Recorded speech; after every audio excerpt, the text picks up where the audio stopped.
जय श्री राम दोस्तों। पिछली वीडियो में हमने माता वैष्णो देवी की कथा सुनी थी।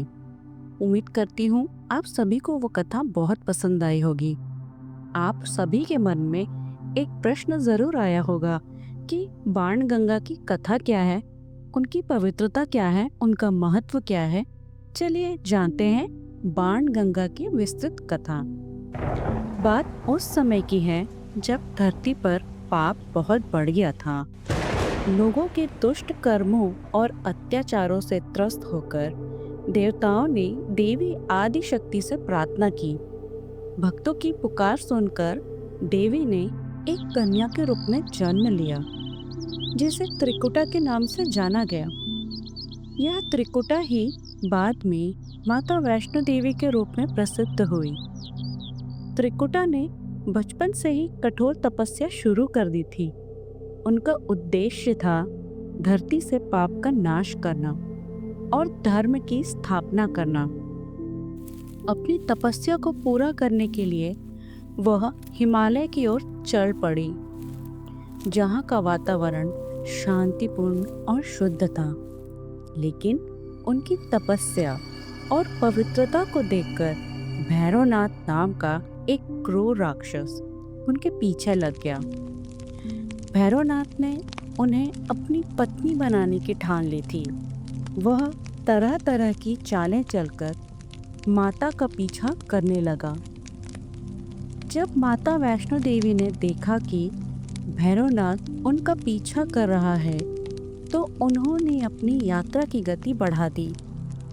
वे एक पहाड़ से दूसरे पहाड़ की ओर दौड़ने लगी, लेकिन भैरवनाथ भी उनके पीछे था। एक स्थान पहुंचकर माता को बहुत प्यास लगी। उस समय पास में कहीं पानी नहीं था। माता ने अपने सबसे प्रिय भक्त हनुमान को पुकारा। हनुमान जी तुरंत माता के सामने प्रकट हुए।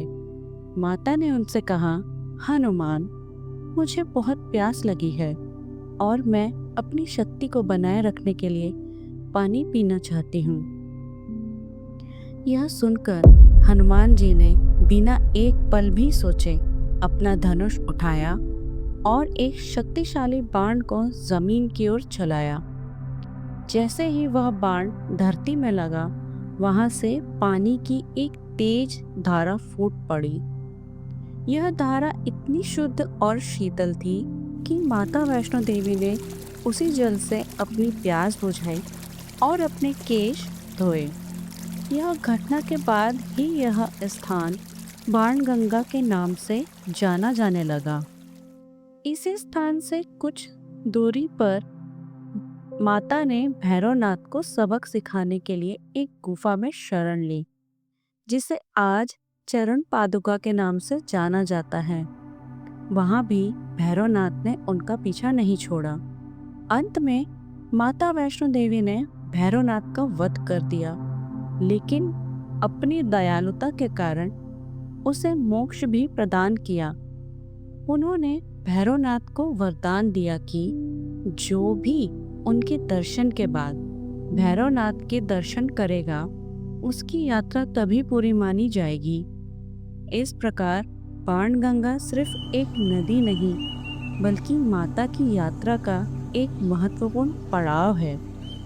यह पवित्र नदी माता की शक्ति, हनुमान जी की भक्ति और उनके भक्तों के प्रति उनके प्रेम का प्रतीक है।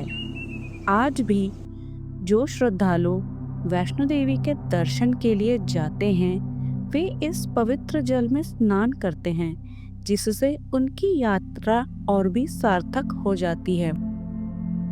दोस्तों, मैं आपकी जानकारी के लिए एक बात बता दूं कि प्राचीन समय पे बाणगंगा बहुत ही पवित्र, निर्मल और स्वच्छ हुआ करती थी। लेकिन मैं आपको इस वीडियो के माध्यम से एक संदेश देना चाहती हूँ कि हमें अपने आसपास के पर्यावरण को स्वच्छ बनाना चाहिए। आज के दौर में बाणगंगा लुप्त होने की कगार पर है। मैं आप सभी से यह विनती करती हूँ कि आप सभी आसपास स्वच्छता बना के रखिए और हमारे जो प्राचीनतम नदी है उसको स्वच्छ बनाने में हमारी सहायता कीजिए। धन्यवाद।